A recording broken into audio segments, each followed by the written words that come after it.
من فيض مولانا الغفور قرآن رب العالمين جاء لنا نبراس نور فيه السعادة واليقين أسمى المعاني في السطور نسمو بها دنيا ودين نلقى الشفاعة في النشور بدلائل النور المبين في حفظه تحلو الأمور ما خاب من يرجو المعين نلقى الشفاعة في النشور بدلائل النور المبين بدلائل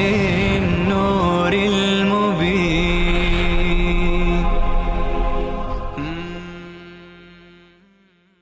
بسم الله الرحمن الرحيم. الحمد لله رب العالمين والعاقبة للمتقين والصلاة والسلام على سيدنا سيد الأنبياء وخاتم النبيين وعلى آله وأصحابه أجمعين. بعد از اینکه الله عزوجل تشویق کرد به سوی جهاد و فرمود هیچی که از اینها نباید مانع جهادتون باشند، اکنون در رابطه با یکی از جهادها و جنگها که بشارتی هم هست الله یادآوری می فرماید. در جنگ حنین، البته این را خدمت شما عرض کنم که در جنگ حنین ابتداءً مسلمانان رفتن، بعد از حنین بین مکه مکرمه و بین طائف هست، تقریبا حدود 3 میل یا بیشتر از 3 میل، نزدیک 6-7 کیلومتر حنین اونجا واقع هست. بعد از اینکه رسول اکرم صلی الله علیه و سلم از مکه رفتن به طرف حنین، حدوداً سپاه مسلمانان 12,000 نفر بود. اونجا 2 تا قبیله بودند، 2 قبیله جنگجو قدرتمند تاکتیکی که اونها همیشه با تاکتیک می جنگیدند، خیلی وارد بودند، قبیله حوازن و قبیله ثقیف.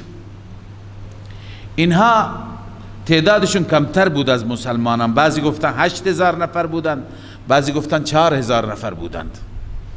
اما مسلمانان برخلاف جنگ های دیگه در این جنگ با یک اعتماد به نفس، بعضی جاها اعتماد به نفس کار میده، اعتماد به نفس خوبه نه هر جا، اعتماد بالله از اعتماد به نفس خیلی بهتره. با یک اعتماد به نفس فوق العاده رفتند و مطمئن بودند با این جمعیت ما شکست نمیخوریم. لذا وقتی که رفتند در همون اولین حمله شکست دادند دشمن را، دشمن گریخت. مسلمانان نشستند و غنایم را جمع می کردند، اما اینها عرض کردم بسیار وارد بودند، اطراف تمام کوه بود و اینها کوه ها را گرفته بودند و از اونجا تیراندازی می کردند. بسیار تیراندازان ماهری بودند، زدن صحابه را، از هر طرف که زدن صحابه سرگردان شدن، پریشان شدن، این طرف اون طرف کجا برند. لذا صحابه گروه شدن، متفرق شدن، عده‌ای به چپ رفت، عده‌ای به راست رفت، گریختند.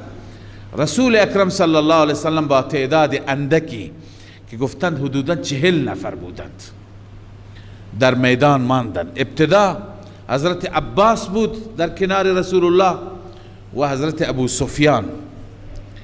سفیان ابن حرب سردار مکه، نه ابو سفیان ابن حارث که پسرعموی رسول الله بود. اینها در کنار رسول الله بودن. ربیعه هم بود که ربیعه هم از اسیران در جنگ بدر بود و کمی با فاصله ابوبکر، عمر، علی بودند. بعضی دیگه از صحابه بودند که اینها فوراً جمع شدند. رسول اکرم صلی الله علیه و سلم در میدان تنها ماند. بر قاطری آن حضرت سوار بود، قاطر سفید رنگی در حدیث آمده. شعار میداد به خاطر اینکه تشجیع کند مسلمانان را. هیچ شجاعی از پیغمبر شجاعتر نمیتونه باشه. تشجیع کند مسلمانان را و مجددا فرا بخواند به سوی جنگ. گفت انا النبی لا کذب، انا ابن عبد المطلب، من پیامبری هستم نه دروغین، من ابن عبد المطلب هستم، بیایید که با دشمن بجنگیم. حضرت عباس را دستور داد صدا بزنه. عباس صدا زد همه مسلمانان را که بیایید به طرف میدان، الی عباد الله. دیگه وقتی که این صدا زدند همه از هر طرف پروانوار دوباره جمع شدند و تعدادی شهید شدند. مجدد حمله شد و بعداً اونها را شکست دادند، دشمن را شکست دادند و اسیر کردند، کشتند و فتح کردند. این قبیله حوازن، اهل طائف هم حوازن بودند. اینا یک طائفه بسیار بزرگی. رسول الله صلی الله علیه وسلم در جریان طائف که رفت همینها بودند که اون برخورد را کردند. آخر به اوباش ها گفتند که پیغمبر را با سنگ باران بدرقه کنید. پیغمبر از طائف وقتی که بیرون شد سنگ می زدند. امروز هم اونجا همین قبایل هستند. که از علما می فرمود چند سال پیش در سفر حج که من رفتم به طائف، میخواستم برم طائف را ببینم. حدود 60-70 کیلومتر از مکه مکرمه فاصله داره. من رفتم طائف را ببینم. راننده ای که مرا برد، این راننده خودش از همین قبیله حوازن بود. این راننده گفت یک جمله گفت که من خیلی متأثر کرد. گفت تا به امروز هر کسی از ما میپرسه شما از چه قبیله هستی، ما میگیم حوازن، سرمون را پایین میگیریم، خجالت میکشیم که پدران ما با رسول الله چی کردند. ما تا به امروز خجلیم، شرمنده هستیم که چرا اون برخورد را کردیم ما. لذا این قبیله بود در حنین که الله عزوجل اینجا بشارت میده. الله می فرماید لقد نصركم الله فی مواطن کثیرا، همانا الله عزوجل شما را یاری کرد در مواطن زیادی، در میدانهای زیادی، در بدر، در احزاب و یوم حنین و در روز حنین، جنگ حنین. اذ اعجبتكم كثرتكم فلم تغن عنكم شیئا، این دلیل مغلوبیت ابتدایی هست. زمانی که شما را خرسند کرد، شما را مغرور کرد، کثرت شما، فلم تغن عنكم شیئا، این کثرت از شما چیزی را دور نکرد، دردی را دوا نکرد. و ضاقت علیکم الارض بما رحبت، بر شما عرصه تنگ شد به سبب با وجود فراخی. یعنی اونجا شما اعتماد به چی کردید؟ به جمعیتتون، اعتماد به امکاناتتون. تازه مکه را فتح کرده بودید. قبلا خدمت شما عرض کردم که گاهی اگر ما در هر کاری، در کار دین یا دنیا هم وقتی که طبق دستور خدا باشد میشه دین، همون تجارت شما، در هر کاری ما اگر اقدام میکنیم امکانات برای ما فراهم است، طبق شرایط است، باز هم ما به امکانات خودمون اعتماد و توکل نکنیم، ما به الله اعتماد کنیم، به الله توکل کنیم. شما از اینجا ماشینتون را سوار میشید، حرکت میکنید به طرف مشهد، به طرف تهران میرید، ماشین شما ماشاءالله مجهز، ماشین 0 کیلومتر، آخرین سیستم، هیچ مشکلی ندارد. نه، اعتماد نکن، همین امکان داره خراب بشه، همین امکان داره موتورش جواب بشه. شما با وجود اینکه هم حرکت میکنید اعتمادت را به خدا بکن، دعا بخوان، سوره ها را بخوان و از الله عزوجل در این سفر کمک بخواه. خدایا من از تو یاری می طلبم که در این سفر یار و یاور من باش. به زبان خودت، به زبان عرض کنم که عربی، هر چی که باشد. اللهم انی اسألک خیر هذا السفر، خیر این سفر را بخواه از الله عزوجل. لذا شما اگر میخواید تجارت بکنید، داد و ستد بکنید، ظاهرا اینطوره که عرض کنم سود شما در این معامله بیسته، بهترین سود را میبرید، همه مردم دارن میکنن، ولی شما به این ظاهر اعتماد نکن، شما اقدام بکن، ریسکش را بکن، اما توکل، اعتماد را بر الله عزوجل. همچنین وقتی که در مقابل دشمن قرار گرفتی، هر دشمنی باشد، کاملا خودت را به رب ببند، به خدا توکل کن، برو به پیش، الله کمکت میکنه، ولو اینکه امکانات ظاهری چه به نفعت هست چه به ضررت هست. اینجا امکانات به ضرر است. الله عزوجل همین نکته را یادآوری میکند که اعجبتکم کثرتکم، شما را کثرت شما خرسند کرد، خوشحال کرد و باعث غرور در شما شد. در جای دیگه هر جا الله میفرماید و توکل علی الله و علی الله فلیتوکل المتوکلون، اینجا خبری از اون توکل نیست یا حداقل کمتر است. لذا الله میفرماید ثم انزل الله سکینته، سپس الله نازل کرد بر شما سکینه را، سکینه یعنی فیض غیبی، امداد غیبی، علی رسوله و علی المؤمنین، الله سکینه نازل کرد بر رسولش و بر مؤمنان. بله،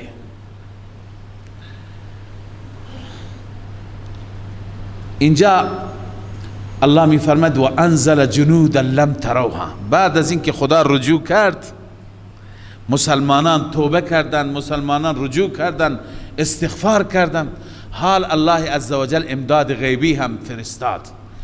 در جنگ حنین هم اکثر مفسران، با توجه به این آیه که ترجمه می کنم، اکثر مفسران معتقدند مثل جنگ بدر اینجا هم فرشتگان آمدند، فرشتگان فرود آمدند و عملا دشمن را زدند، دشمن را کشتند. لذا الله می فرماید ثم انزل الله سکینته علی رسوله، سپس الله نازل کرد سکینه را بر رسولش و علی المؤمنین، بر مؤمنان یعنی بر قلبشون سکینه آمد. و انزل جنودا لم تروها، و از آسمان نازل کرد لشکری که شما نمیدیدید، عادتا شما نمیدیدید اون لشکر را. این لشکر کی بود؟ لشکر فرشتگان و ملائکه. و عذب الذین کفروا، و عذاب داد، گرفتار کرد الله کفار را، کفار با هزیمت و با قتل و قید و اسارت خدا اونها را عذاب داد. و ذلک جزاء الکافرین، این جزاء کافران است. در دنیا اگر کافر در مقابل حق و اهل حق بایستد، جزایشون همین است. ثم یتوب الله من بعد ذلك على من یشاء، الله می فرماید سپس خداوند رجوع می کند بعد از این بر هر کسی که بخواهد. یعنی چه؟ یعنی هر کسی از این کافران، از این مشرکان، هر کسی که خدا برش مقدر بکند به او ایمان نصیب می کند. چنانچه همه این قبیله هوازن که عرض کردم، اینها توبه کردند، آمدند خدمت رسول الله صلی الله علیه وسلم، رسول الله هم اونها را آزاد کرد و رها کرد. ثم یتوب الله، تفسیر خازن نوشته یعنی فیهدیه الی الاسلام، خدا بر اون رجوع می کند، به این معنی که خدا راهنماییش می کند به سوی اسلام. کما فعل بمن بقی من هوازن، چنانچه به افراد باقی مانده از هوازن الله همین کار را کرد، اونها را الله عزوجل هدایت کرد، حیث اسلموا و قدموا علی رسول الله صلی الله علیه و سلم تائبین، اسلام آوردند و خدمت رسول الله آمدند، توبه کردند. فمن علیهم و اطلق سبیلهم، رسول الله بر آنها منت گذاشت و راهشان را گذاشت. ثم يتوب الله من بعد ذلك على من يشاء. بنویسی هم الذین اسلموا، کسانی که اسلام آوردند خدا بر اونها رجوع می کند. والله غفور رحیم، الله عز و جل بخشاینده و مهربان است. در ادامه بحث جهاد با مشرکین و بعد از مغلوبیت و شکست اهل شرک، خدای عز و جل دستوری را در رابطه با مسجد الحرام صادر می فرمایند. مسجد الحرام که در واقع مرکز توحید هست، در اون مسجد الحرام مشرکان اجازه ورود ندارند و مشرکان را الله تعالی نجس فرموده، ناپاک بیان می فرماید. این ناپاکی مشرکان به دلیل عقاید ناپاک هست، دیدگاه و عقیده ناپاک دارند. الله می فرماید یا ایها الذین آمنوا انما المشرکون نجس، ای مؤمنان جزی نیست که مشرکان نجس هستند.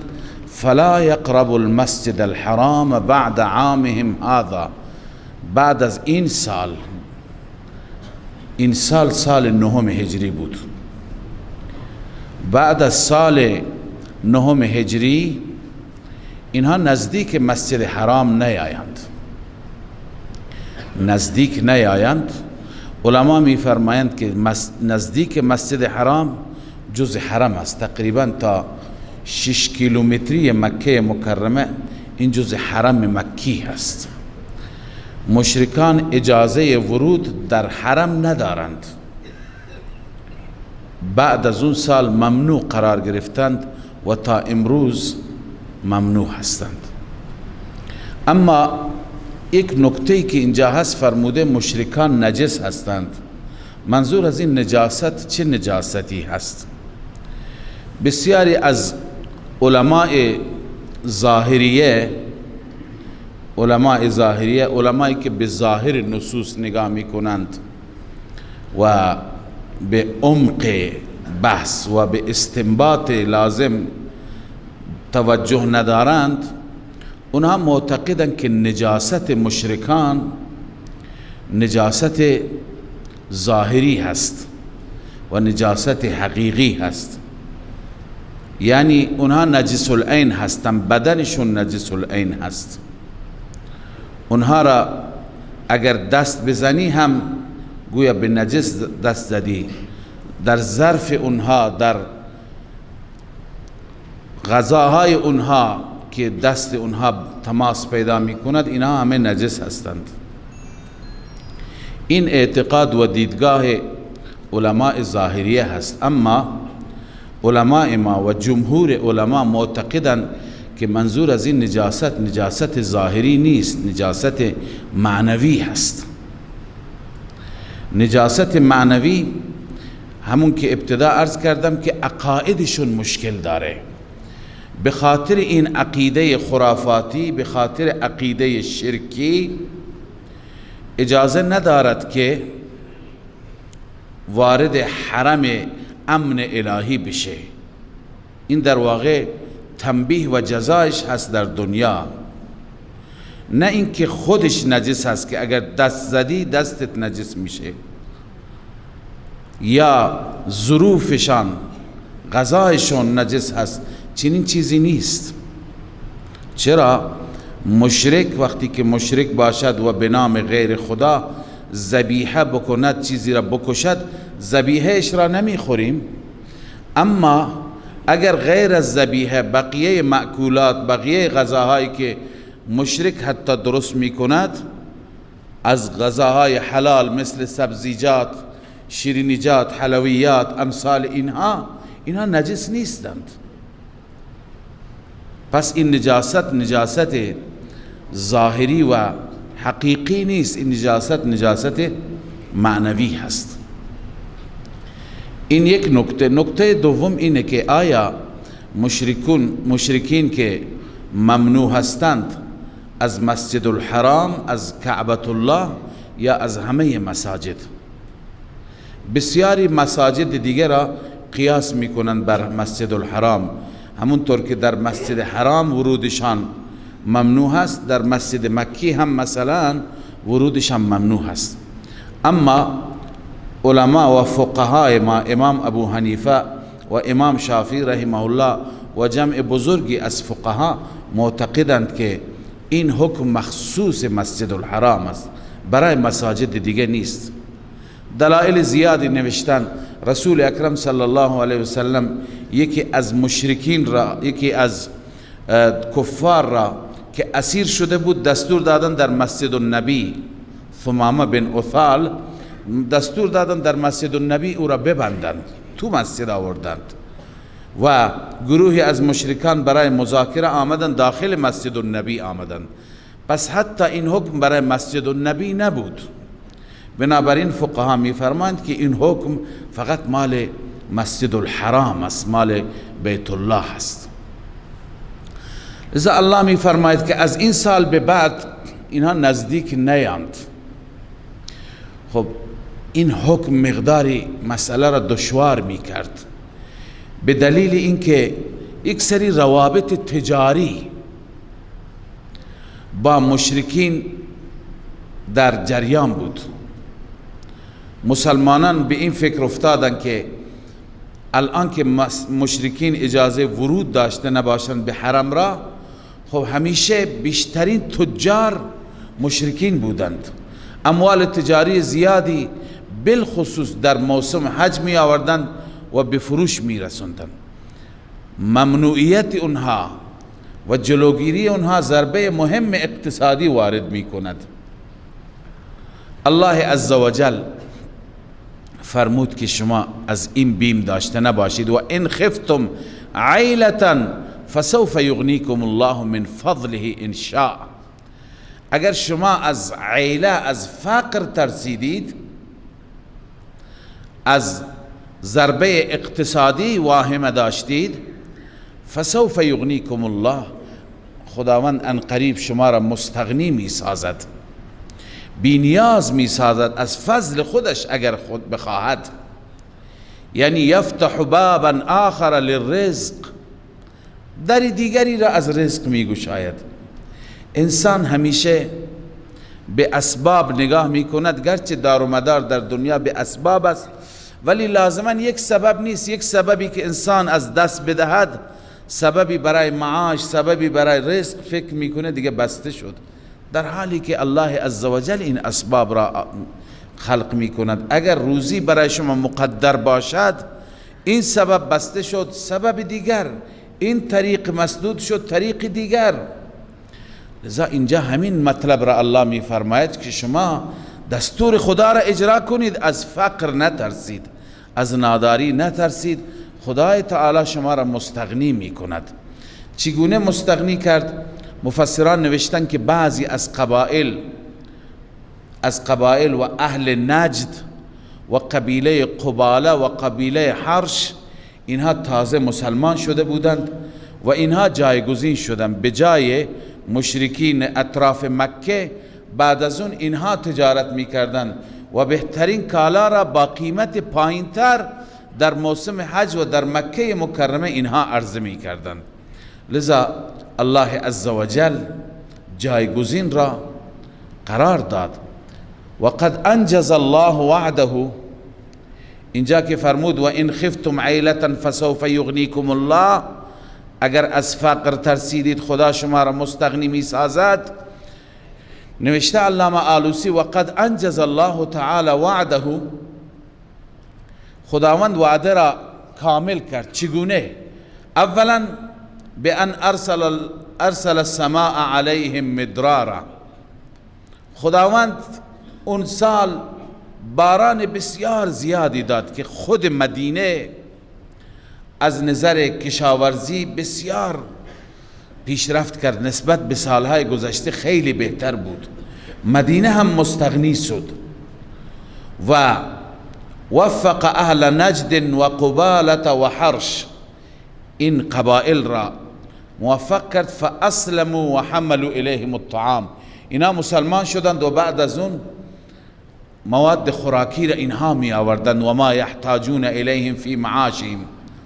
بعد از این مرحله اول بود. ثم فتح علیهم البلاد والغنائم، بعدا شهرهای دیگه، روستاهای دیگه فتح شد، غنیمتها زیاد شد. و توجه الیهم الناس من کل فج عمیق، از هر راه دور و دراز مردم به طرف حج می آمدن، به طرف مدینه می آمدن. دیگه از نظر اقتصادی مشکل کاملا برطرف شد. لذا الله می فرماید و ان خفتم عیلة، اگر شما ترسیدید از عیله، از فقر ترسیدید، فسوف یغنیکم الله من فضله ان شاء، ان قریب الله شما را مستغنی می سازد از فضلش اگر بخواهد.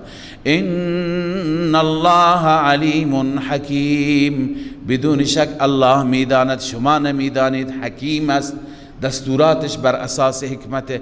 هر دستوری که در قرآن آمده پر از حکمت، مملو از حکمت، به ضرر شما نیست، نه به ضرر جانیه، نه به ضرر مالی اقتصادیه، از هیچ جهت به ضرر انسان نیست، چون که الله حکیم است و حکیم به فعل نامناسب و به دستور نامناسب هرگز حکم نمی کند. قاتل الذین لا یؤمنون بالله ولا بالیوم الاخر. اعاده موضوع جهاد است.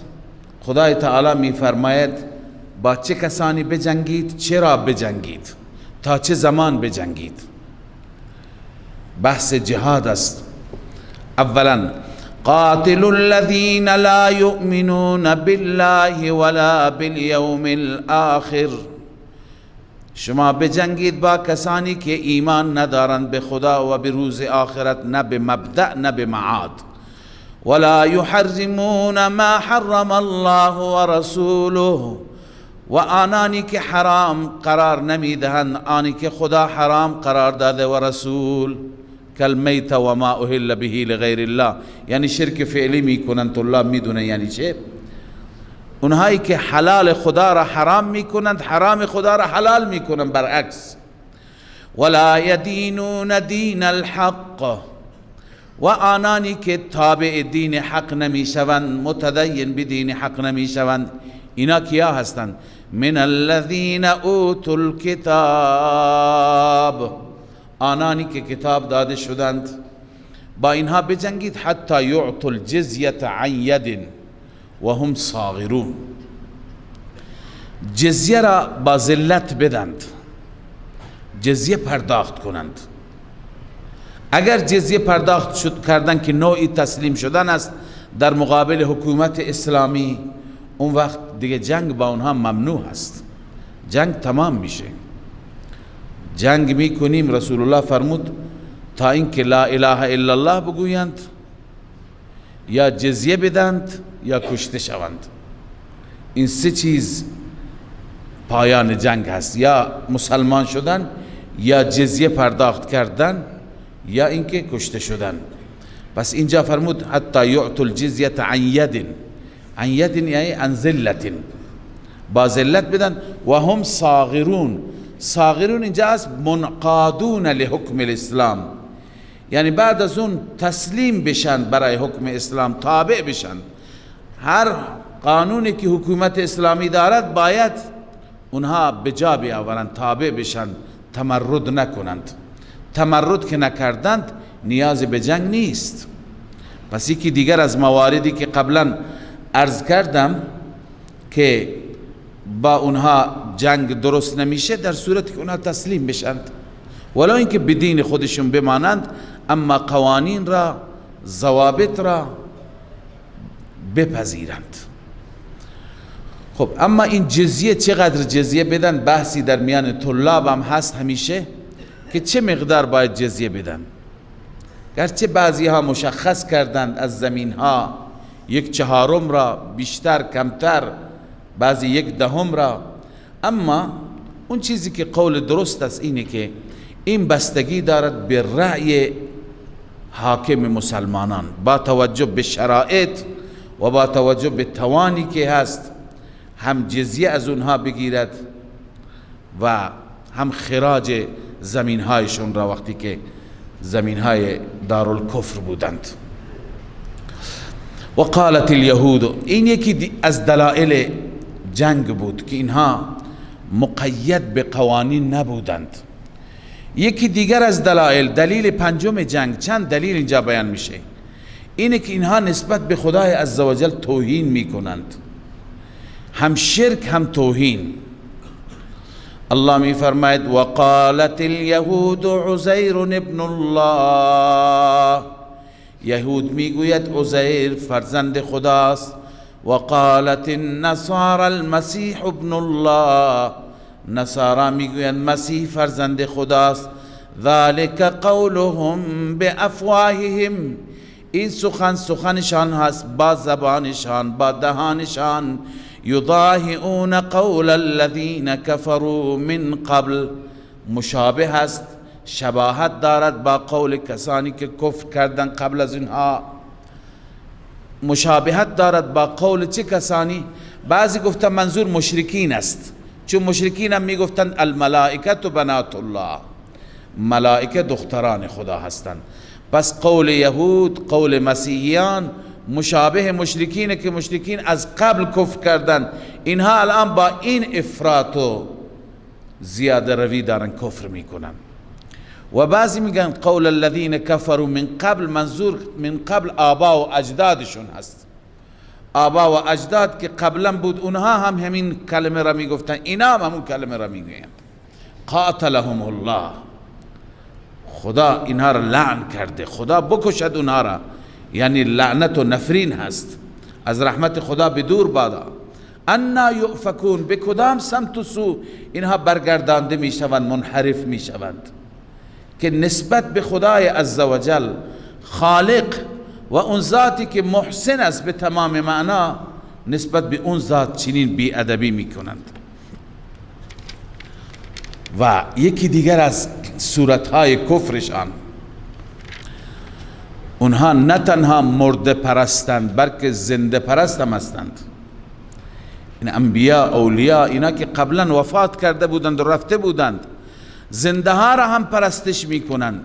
الله می فرماید اتخذوا احبارهم و رهبانهم اربابا من دون الله، آنان گرفتند احبار خودشان را، علماء خودشان را، و رهبانهم و دراویش خودشان را، اربابا من دون الله، آنها را به عنوان رب بغیر از خدا گرفته بودند. والمسیح ابن مریم، و همچنین مسیح ابن مریم که پیغمبر خداست، او را به عنوان خدا انتخاب کرده بودند، در حالی که و ما امروا الا لیعبدوا الها واحدا، آنان دستور داده نشده بودند، بنویسید در کتب الهی، در کتب الهی فقط برای آنها این حکم صادر شده بود که الا لیعبدوا الها واحدا، مگر اینکه عبادت کنند فقط و فقط الها واحدا، خدای یگانه را، لا اله الا هو، هیچ معبودی لایق عبادت، لایق پرستش نیست مگر او. اما اینها احبار و رهبان خودشون را و مسیح ابن مریم را رب خودشون گرفتن. چگونه رب گرفتن؟ ببینید، برای احبار و رهبان آنطوری که مفسرین گفتن، اقوال مختلفی گفتن، همان گونه که برای خدا باید سجده بکنند، برای احبار و رهبان سجده می کنند، برای اونها تعظیم می کنند، کرنش می کنند، جلوی اونها کاملا دلا میشند، خم میشند. لذا این را الله میفرماید که آنها را رب گرفتند. تفسیر جمل نوشته و کان یسجدون لهم کما یسجدون لله، برای علما، دراویش، پیرها، رهبان، اونها این راهبهای را میگن که فقط کارشون به زعم خودشون عبادت است. احبار جمع حبر است، حبر عالم بزرگ را میگن، عالم قوی را میگند. لذا دو گروه هستند، یکی علمایشان و یکی دراویششان. همونطور که ما در جامعه خودمون داریم، هم عالم داریم هم درویش داریم که معمولا به اونها پیر و خلیفه میگویند. اونها هم داشتند، هم عالم داشتند هم راهب داشتند، عابد داشتند. اینها برای اونها سجده میکردند. عیسی مسیح را هم فریاد میزدند، استمداد میکردند. بعضی اینو گفتند، بعضی گفتند نه، هر چیزی که اینها حلال اعلام میکردند حلال میدانستند، اینها حرام اعلام میکردند حرام میدانستند.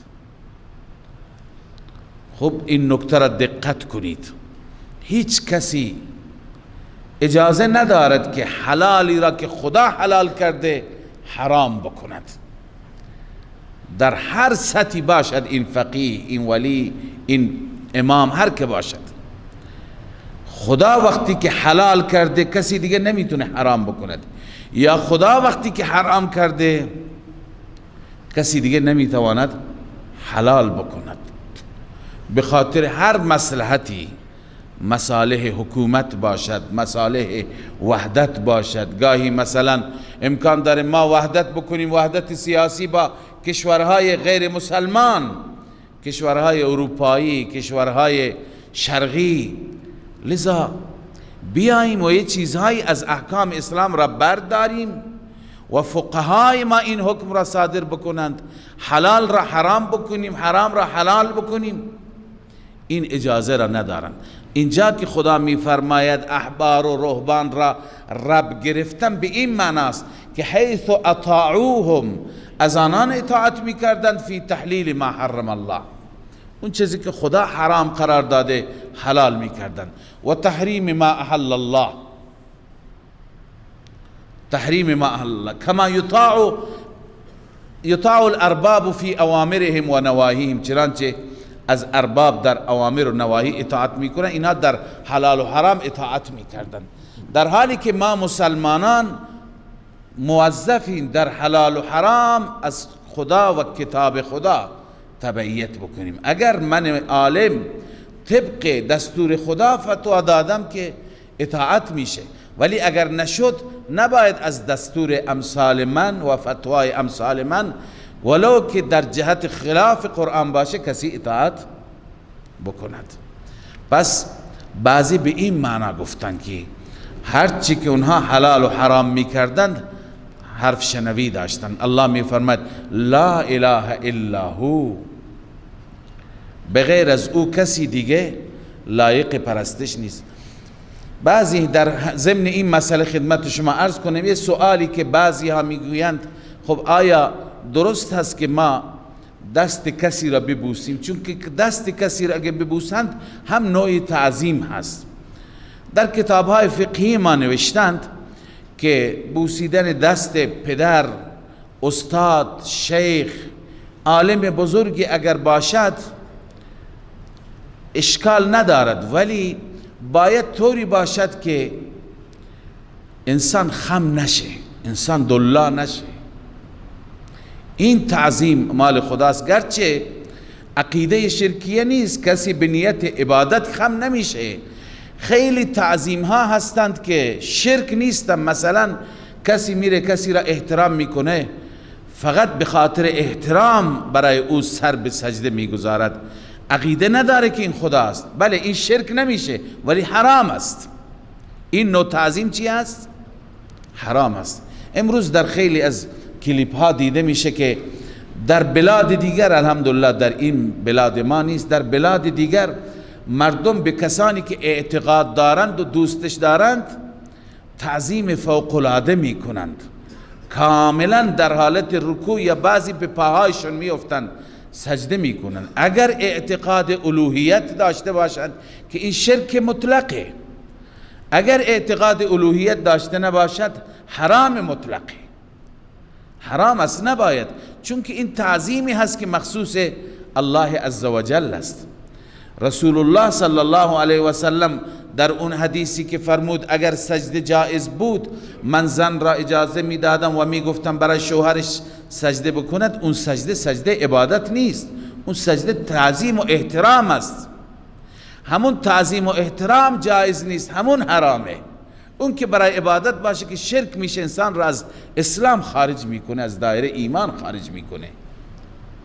لذا چه به نیت عقیده باشد، با عقیده باشد، عقیده عبادت.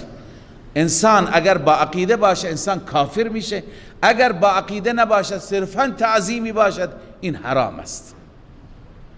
لذا الله تعالی می فرماید اینها را تعظیم می کردند، احبار و رهبان خودشان را عبادت می کردند، رب قرار داده بودند.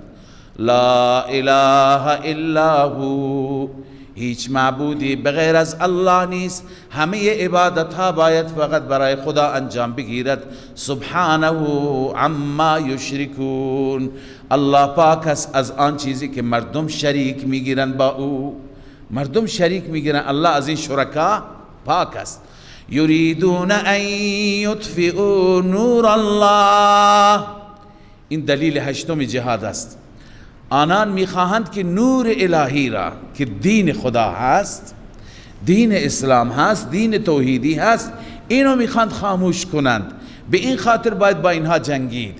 یریدون ان یطفئوا نور الله بافواههم، الله می فرماید آنها می خواهند که خاموش کنند نور الهی را به افواههم، با افواه خودشان.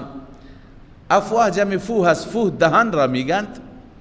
منظور اینجا اعتراضات شرکیه هست بر احکام خدا، بر احکام توحید، بر دین اسلام اعتراض میکنند. اعتراضات شرکیه در مردم تشویش ایجاد میکنند، شک و تردید ایجاد میکنند، شب و روز تبلیغ میکنند تا مردم یه مقداری به سوی غیر الله برند، مردم استمداد کنند، مشکلات خودشون را از جای دیگه برند بگیرند.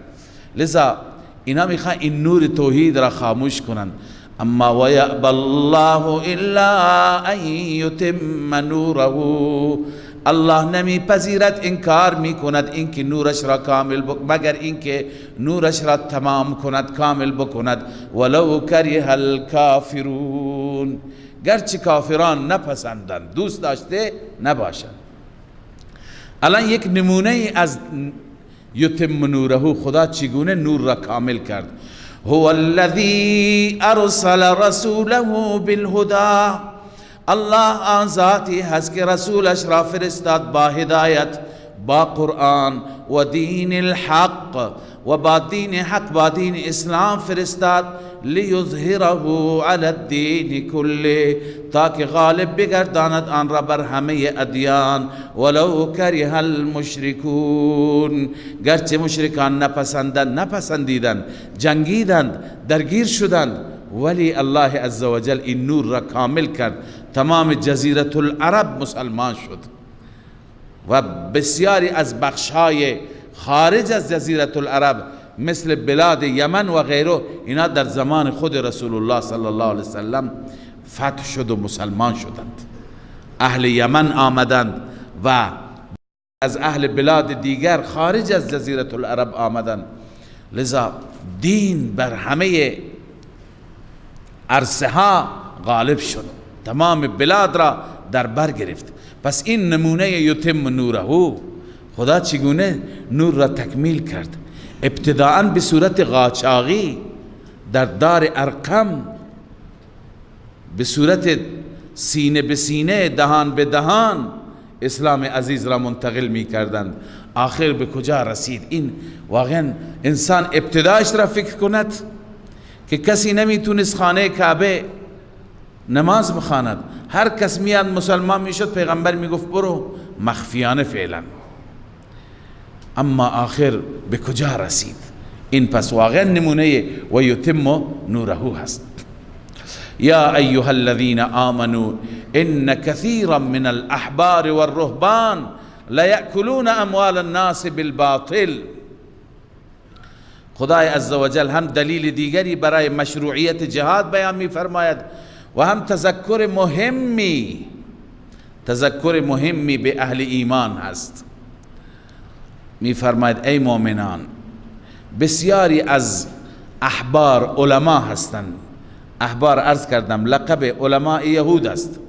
رهبان، راهبان دراویش مسیحی یا دراویش یهودی، لیأکلون اموال الناس بالباطل، مال مردم را از طریق باطل میخورند.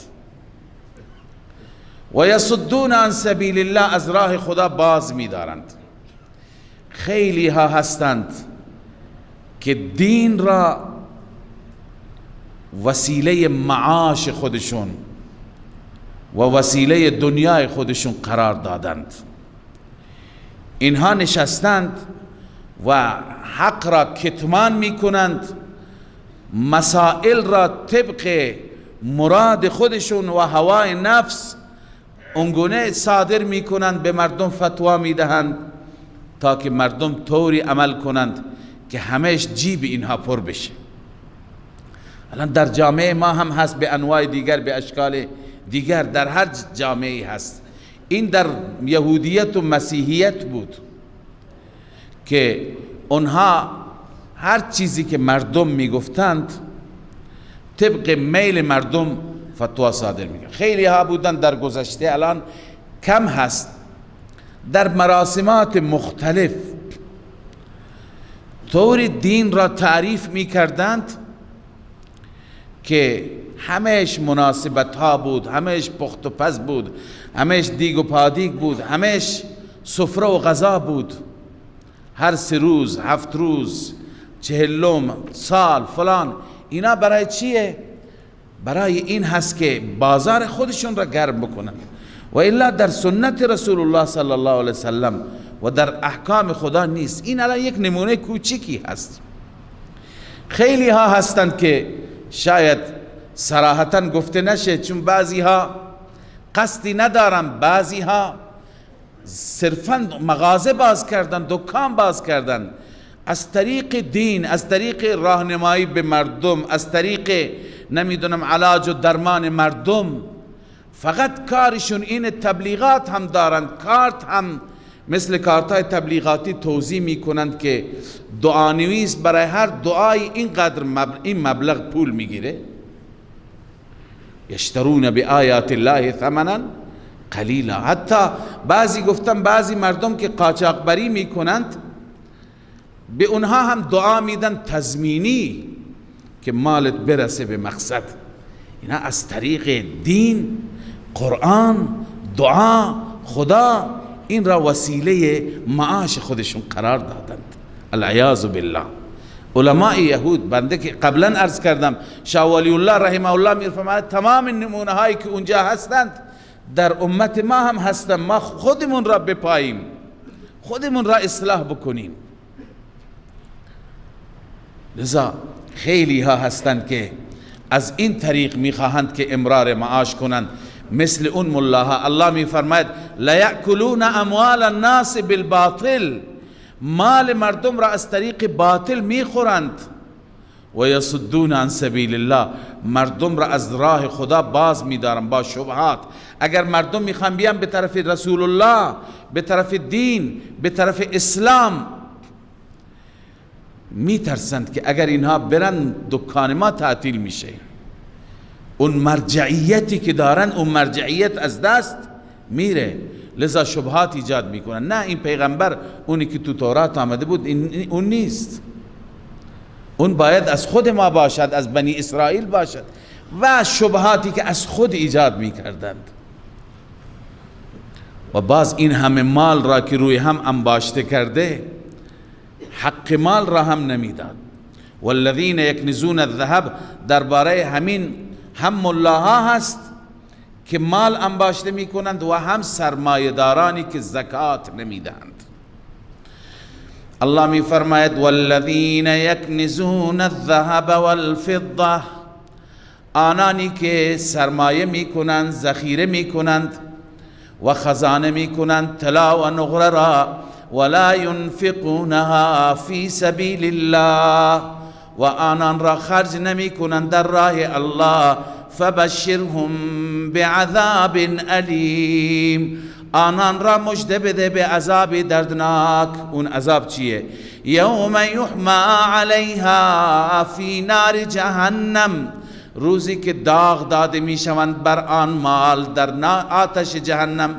مالشون اونطور که در حدیث آمده به صورت صفحه‌ای در آورده میشه، تختهای آهنینی که این را در جهنم اول داغ میکنند، بعداً فتکوا بها جباههم و جنوبهم و ظهورهم، به وسیله همان مال داغ داده میشه پیشانیشان، چهرهشان، و جنوبهم جنبشان، کنار بدنشان، دنده هاشان، پهلوهاشان به اصطلاح، و ظهورهم پشتشان. منظور از هر طرف، جلو، عقب، کنار، از هر طرف این آقا را بدنش را داغ میکنند. اعاذنا الله. هذا ما کنزتم، یقال لهم، به آنان گفته میشه هذا ما کنزتم لانفسکم، این آن مالی هست که شما سرمایه کردید برای خودتان، انباشتید، سر هم گذاشتید. مردم فقیر بودند، گرسنه بودند، چیزی نداشتند، شما اینا رو تو بانک ها به میلیارد میرسوندید. فذوقوا ما کنتم تکنزون، بچشید آنچه که شما خزانه کردید، آنچه که ذخیره کردید. وقتی که انسان حق خدا را، حق مال را انجام نده، این میشه نتیجهش، عاقبتش. و در حدیث دیگری آمده رسول الله صلی الله علیه وسلم فرمود که این مال انسان تبدیل به مار میشه، به شجاع اقرع، به ماری که تاس هست. شجاع اون مار را میگن که تاس هست، از بس که زهرش خطرناک است حتی موی سرش را هم ریخته. له زبیبتان، دو تا خال دارد بالای چشمش، یعنی وحشتناک، شکلش هم عجیب. و این انسان را به گردن انسان میپیچد و از دو طرف دهانش را میکشد، میگوید انا مالک انا کنزک، من مال تو هستم، من سرمایه تو هستم. لذا الله میفرماید فذوقوا ما کنتم تکنزون. بیشتر گرچه این آیه درباره علماء یهود از خدمت شما قبلا عرض کردم، یکی از صفات یهود بخل بود، خیلی کم مال در راه خدا اونها صرف میکردند و حب مال عجیب بود، بالخصوص در ملاهای اونها. صدق الله العظیم. من فيض مولانا الغفور قرآن رب العالمين، جاء لنا نبراس نور فيه السعادة واليقين، أسمى المعاني في السطور نسمو بها دنيا ودين، نلقى الشفاعة في النشور بدلائل النور المبين، في حفظه تحلو الأمور، ما خاب من يرجو المعين، نلقى الشفاعة في النشور بدلائل النور المبين، بدلائل